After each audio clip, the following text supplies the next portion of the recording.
ولا تتبعوا السبل فتفرق بكم عن سبيله ذلكم وصاكم به لعلكم تتقون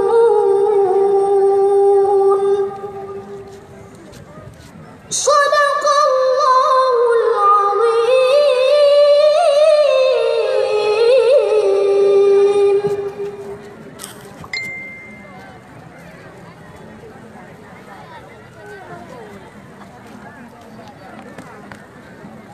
Berikutnya kami panggilkan peserta tinggi nomor 036 yang akan membacakan surah Al-A'raf ayat 100 halaman 163.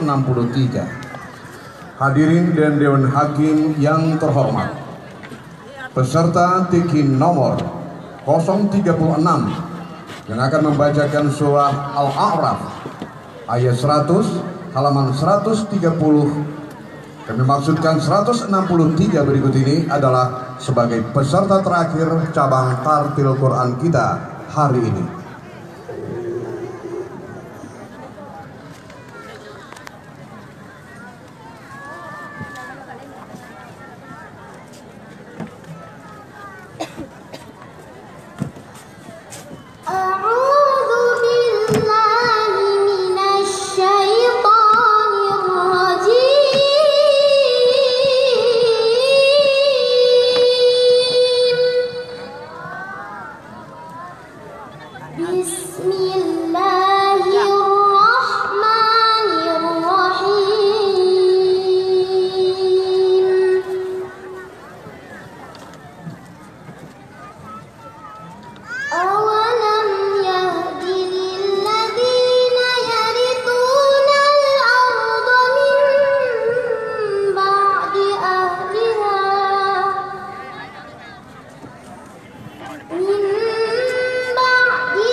Dewan Hakim yang mulia dan pengunjung yang berbahagia, dengan berakhirnya penampilan peserta dengan nomor TQ 036, maka acara musabaqah tilawatil Quran cabang Tartil pada sore hari ini kita padahi. Terima kasih atas segala perhatian dan partisipasi. Mohon maaf atas segala khilaf dan kurang.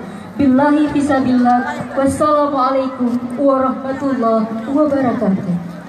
Dan para hadirin sekalian, kami informasikan kepada Anda bahwa untuk malam hari nanti di mimbar utama ini juga akan berlangsung penampilan cabang tilawah golongan dewasa dari nomor peserta 301 sampai dengan 312.